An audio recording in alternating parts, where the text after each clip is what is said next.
नमस्कार विद्यार्थियों, कैसे हैं आप सब। उम्मीद करती हूँ कि आप सब अच्छे होंगे और आपकी क्लासेस अच्छे से चल रही होंगी और आप सब अच्छे से पढ़ रहे होंगे। तो फिर से स्वागत है आपका एक बार विषय हिंदी की क्लास में शिक्षण और प्रवीणता। उप विषय हमारे कौशल चल रहे थे, 4 हमारे कौशल थे। 3 कौशल हमारे हो चुके हैं। आज हमें करना है चौथा कौशल, लेखन कौशल, या इसको ब्रैकेट में कह सकते हैं लिखना, या एक तरह से कह सकते हैं हिंदी नहीं बल्कि इसको कहेंगे भाषा की अभिव्यक्ति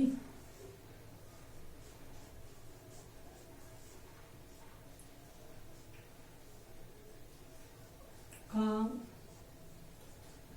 सशक्त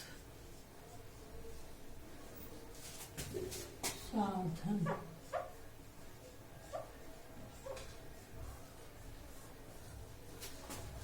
भाषा की अभिव्यक्ति का सशक्त साधन। तो जैसा कि हम सब जानते हैं कि प्रारंभिक काल से प्रारंभिक स्तर पर एक एक शब्द अथवा छोटे छोटे वाक्य, यहाँ तक कि हम बच्चों को वर्ण या अक्षर से उसकी प्री प्राइमरी स्कूल में शुरुआत कराते हैं और प्राथमिक स्तर तक आते आते हम बच्चों को एक एक शब्द या फिर छोटे छोटे वाक्य लिखना सिखा देते हैं। तो छोटे छोटे वाक्य लेखन कौशल का विकास इस प्रकार से शुरू होता है और आप कह सकते हैं जैसे लेखन कौशल की प्रारंभ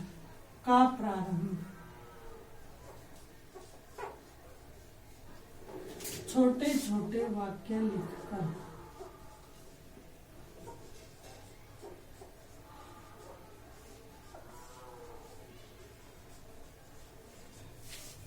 हम बालक को शुरुआत करते हैं और उच्च प्राथमिक स्तर पर विराम चिन्हों आदि का यथोचित प्रयोग हम सिखाते हुए मानक वर्तनी में अपने विचारों व भावों को स्पष्ट व प्रभावी रूप से व्यक्त करवाते हैं और यही हमारा विशिष्ट उद्देश्य होता है।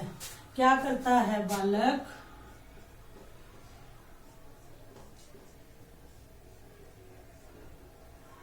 उच्च प्राथमिक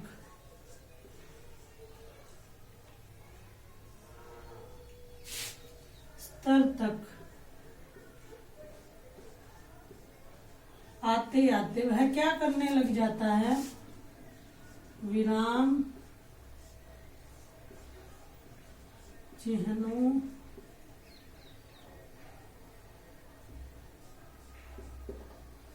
का उचित प्रयोग।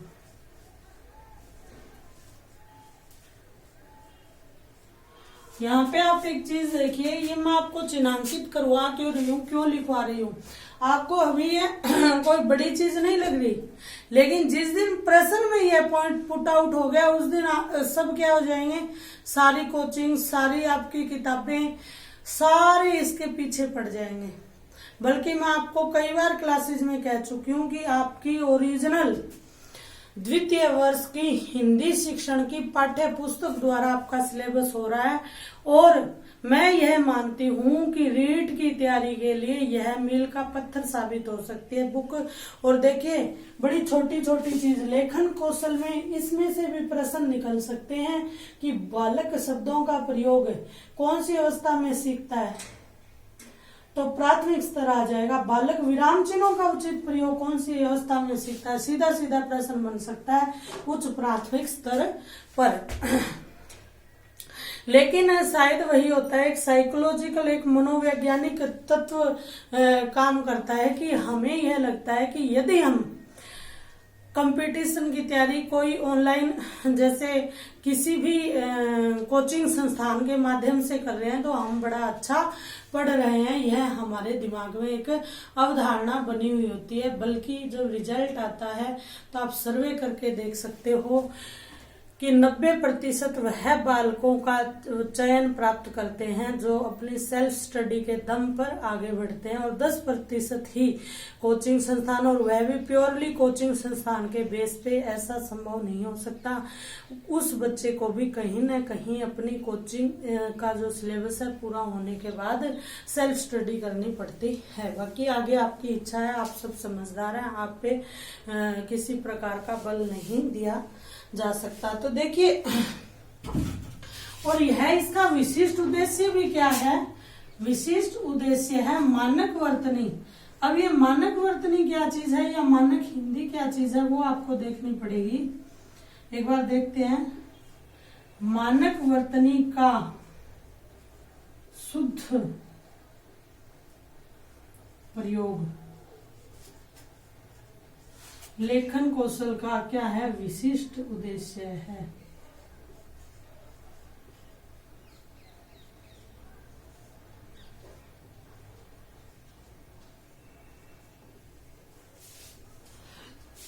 मानक वर्तनी क्या होती है या मानक हिंदी क्या होती है?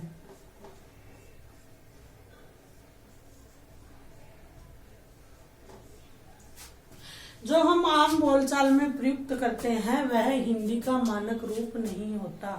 मानक हिंदी से अभिप्राय है कि विद्वत जनों द्वारा या हिंदी प्रशिक्षण संस्थानों द्वारा मान्य व्याकरण के नियमों का पालन करते हुए उस हिंदी का लेखन या वाचन, और वो बिल्कुल शुद्ध हिंदी होती है, तो उसे मानक वर्तनी यानी ऐसी वर्तनी जिसको हिंदी जो पूरा संस्थान है उसके विद्वानों द्वारा एक समितियों का, जिस प्रकार से आपने त्रिभाषा सूत्र में समितियों का गठन देखा था, वैसे ही समय समय पर अनेक समितियों का गठन किया गया और हिंदी के शुद्ध रूप को माना गया कि ये अक्षर हिंदी वर्णमाला में सम्मिलित होंगे। क्योंकि आप सबको पता है कि हिंदी की जननी संस्कृत है और संस्कृत में 63 या 62 क्या होते हैं? वर्ण होते हैं, लेकिन हिंदी वर्णमाला तक आते आते वह 52 में से क्या है 47 या 48 ही हो जाते हैं। तो मानक हिंदी कितने वर्णों को अपनी हिंदी में स्थान देती है, वह मानक वर्तनी आपकी हिंदी कहलाएगी। कहते हैं कि यहाँ सामग्री को क्रमबद्ध रूप में व्यवहार उपयोगी व व्यवसाय परक शब्दों, मुहावरों, लोकोक्तियों आदि का प्रयोग करके लिखने की अपेक्षा होती है। समाचार, रपट, डायरी आदि का लेखन लिखने के कौशल को पूर्ण बनाते हैं। यानी क्या होता है कि हिंदी लेखन में भी विशेषता उसके नियमों को पालन करने की होती है। तो क्या कहते हैं, एक तो इसको व्यवसायिक परक बनाना चाहते हैं। व्यवसायिक परक क्या हो गया, आपको शायद जानकारी नहीं होगी। यदि हम किसी समाचार पत्र में अपना लेख प्रकाशित करवाते हैं, अपनी कविता प्रकाशित करवाते हैं, तो वहां से हमें क्या मिलता है, उसका मूल्य प्राप्त होता है, वो व्यवसायिक परक हिंदी लेखन होगा। और यहीं से बच्चों में नींव डाल दी जाती है। जैसे आपको अभी तो न्यूज़पेपर, वो अगर पंजाब केसरी का रविवार या पत्र किसी को याद है तो बड़ा अच्छा उसमें आता था, और उसमें एक वो, मैं नाम तो भूल गई, उसके भेद ढूंढने आते थे, स्टोरी सी आती थी, उसका नाम मुझे नहीं पता। तो वहां क्या बाल कविताएं, चुटकुले ऐसे करके कॉलम आते थे। तो वो उन प्रतिभाशाली बच्चे भेजते हैं और फिर उसका संपादक द्वारा चयन होता है और उसको प्रकाशित किया जाता है। तो कहते हैं कि उद्देश्य क्या है कि इसको व्यवसाय परक एवं व्यवहार परक की मानक हिंदी यानी शुद्ध हिंदी को भी व्यवहार की भाषा बनाई जाए, व्यवहार परक बनाया जाए। ये भी एक उद्देश्य है लेखन कौशल का। इसके बाद कहते हैं कि बच्चों को क्या इसमें हमें कोशिश करनी है, किस चीज का लेखन कौशल के तहत हमें विकास करना है कि बच्चे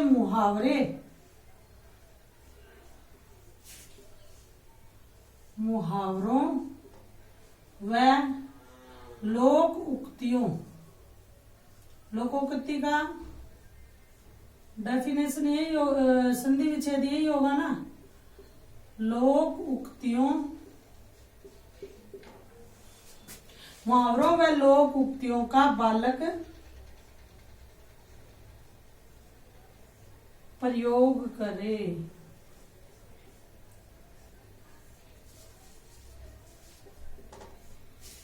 ठीक है।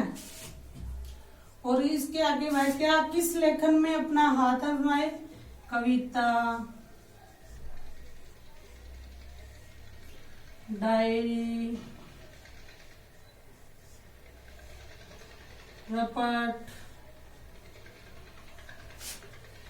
या फिर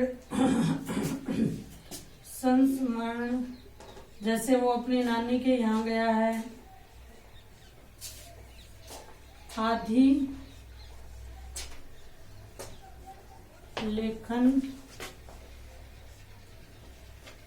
का विकास करे। तो स्क्रीनशॉट ले लेना। और यह क्या है, मुख्य पॉइंट हैं। और कहा जाता है कि लेखन हर एक शख्सियत या व्यक्ति का निहायती बुनियादी संस्कार है, यानी वह अपनी भावनाओं को लिख कर व्यक्त कर सकता है और वही भावनाओं की अभिव्यक्ति का साधन आपको बहुत बड़ा व्यवसाय दे सकता है। और उसका उदाहरण, जीता जागता जीवंत उदाहरण आपके सामने कौन है? डॉक्टर कुमार विश्वास, कि कैसे हिंदी भाषा आपको कितने बड़े स्तर का व्यवसाय प्रदान कर सकती है। मात्र आप में स्किल होनी चाहिए। और देखिए, गुणों की ही सर्वत्र पूजा है, तो आप में स्किल तो होनी चाहिए, कौशल आप में होना चाहिए। और कभी न कभी तो वो प्राथमिक कक्षा में बैठे होंगे और कहीं ना कहीं उनकी जो अभिव्यक्ति है भावनाओं की, वहां उनकी स्कूली शिक्षा का प्रभाव जरूर मिलेगा।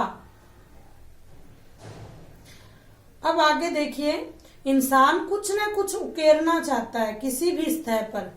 वैसे ही जैसे पहले के जमाने में लोग जमीन पर लिखकर मिटा देते थे, अगर हम इस चीज की पहचान कर लें कि लिखना हमारी जैविक जरूरत है और आदत नहीं बल्कि एक कौशल ही नहीं बल्कि चाहत है, तो शायद लिखना सिखाने के प्रति हमारा क्या है, रवैया बदल जाएगा। तो क्या है, संक्षिप्त रूपेण हिंदी के अध्यापक होने के नाते आपका यह दायित्व बनता है कि व्यक्ति में जाहिर स्वाभाविक भाषा अभिव्यक्ति को आप बाहर निकालें और उन्हें प्रेरित करें लिखने के लिए। सार रूप में यह कहा जाता है कि भाषा शिक्षण के ये चारों कौशल परस्पर पूरक हैं। इनका समन्वित अभ्यास ही विद्यार्थियों की भाषिक क्षमता को उन्नत बनाता है और उच्च प्राथमिक स्तर पर यह प्रयास भी बिल्कुल अपेक्षित है कि हम भाषा शिक्षण को यांत्रिक तरीके से लेने की बजाय उसे संजीदगी से विद्यार्थी की जिंदगी से जोड़कर विद्यार्थी को एक सशक्त औजार के रूप में भाषा के इस्तेमाल का सलीका सिखाएं, तो वह विद्यार्थी भावी कलाकार बन सकता है, भावी कवि बन सकता है, भावी लेखक बन सकता है और भावी नेता बन सकता है। क्योंकि आप सबको पता है कि यदि भाषण बोलने की कला आ गई तो आप राजनीति में बिल्कुल अव्वल दर्जे पे सफल हो सकते हैं। तो देखिए, आज की क्लास में इतना ही और हम आगे करेंगे लेखन कौशल। और शायद आपकी क्लास का समय पड़ा है तो मुझे ये लगता है कि हम नेक्स्ट बिंदु को प्रारंभ कर सकते हैं। इसका स्क्रीनशॉट ले लीजिए, अभी बहुत इंपॉर्टेंट है ये। और देखो, थोड़ा लेखन का विषय था तो मैंने भी आप सबने नोट किया होगा कि बड़ी सुंदर तरीके से आपको लिख के दिया है। तो ऐसे ही आप उसमें खुद रुचि लीजिए पहले। और आपको ये चारों कौशल पढ़ाने के दौरान मैंने भी कुछ न कुछ इसमें बढ़िया सीखा है। तो एक अध्यापक का गुण अच्छा अध्यापक वही है वो जो निरंतर सीखता है, जो निरंतर सीखने की जिस अध्यापक में सीखने की ललक नहीं होती, वह कहीं न कहीं अच्छे अध्यापक के गुणों को प्राप्त नहीं करता। अब है, हमने कौशल कर लिए। अब बात आ गई कौशल के बाद व्याकरण शिक्षण के पहलू की, क्योंकि आपको पता है कि व्याकरण किसी भी भाषा के रीढ़ की हड्डी होती है, बैकबोन ऑफ लैंग्वेज। क्या होती है? ग्रामर। व्याकरण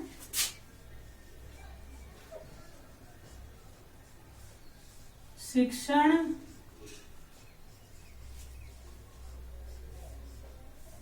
के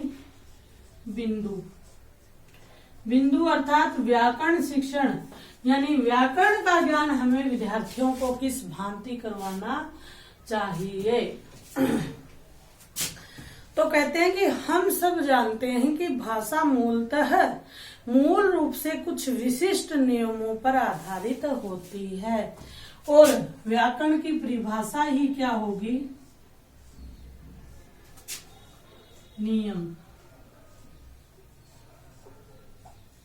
किस चीज के नियम? किसी भी भाषा को पढ़ने के, लिखने के, समझने के नियमों में बद्ध जो ग्रंथ है या जो शास्त्र है वो व्याकरण है। व्याक्रियन्ते इति व्याकरणम, जो व्याख्या करता है नियमों की, उन नियमों को समेकित रूप से व्याकरण में कहा जाता है। लेकिन व्याकरण जानने से भाषा नहीं आती, न ही भाषा को जानने का मतलब महज व्याकरण जानना है। यानी व्याकरण और भाषा दोनों क्या है?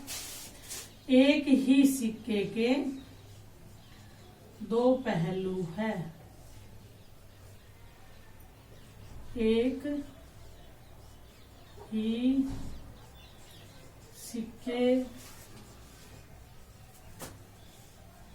के दो पहलू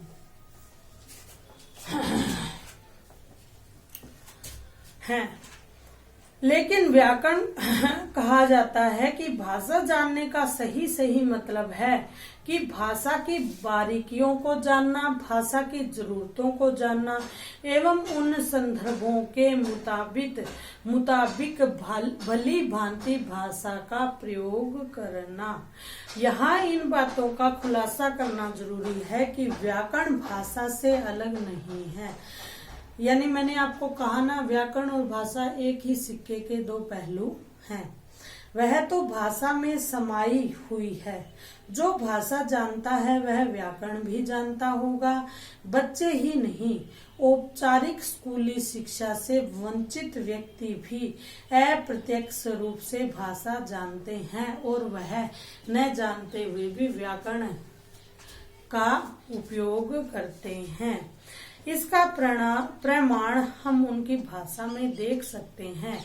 वे विभिन्न संदर्भों में भाषा के लाक्षणिक और व्यंग्यधर्मी प्रयोग कुशलता पूर्वक कर जाते हैं। जैसा कि आपने देखा होगा कि आपके गांव के बुजुर्ग व्यक्ति हैं, भले ही वो पढ़े लिखे न हो, लेकिन वो बड़ी अच्छे मुहावरे व लोकोक्तियों का प्रयोग करते हैं। मसलन पानी पीजई छाण, गुरु की जय जान, या मीठो बोले मारियो आंख न गिट जाए। यानी क्या कहा गया है कि वही मैंने आपको बताया कि इन ऐसी यहाँ अनजाने रूप में वो लोकोक्तियों का इस्तेमाल या उपयोग कर गए। तो इस बात में दो राय नहीं है कि व्याकरणिक कोटियों का ज्ञान भाषिक संरचना को समझने के लिए जरूरी है। यानी भाषा के ज्ञान को प्राप्त करने के लिए व्याकरण आवश्यक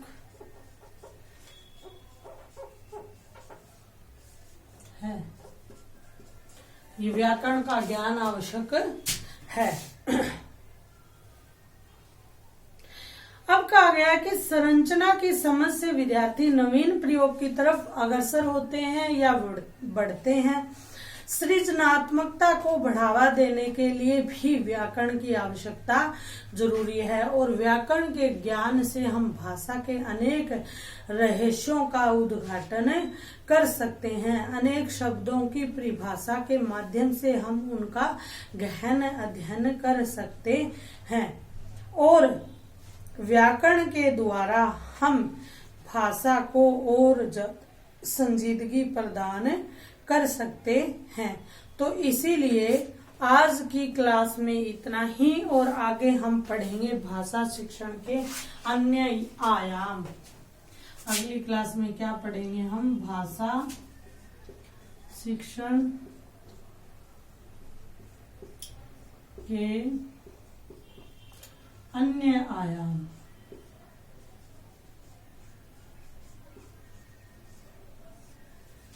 आज के लिए इतना ही। धन्यवाद।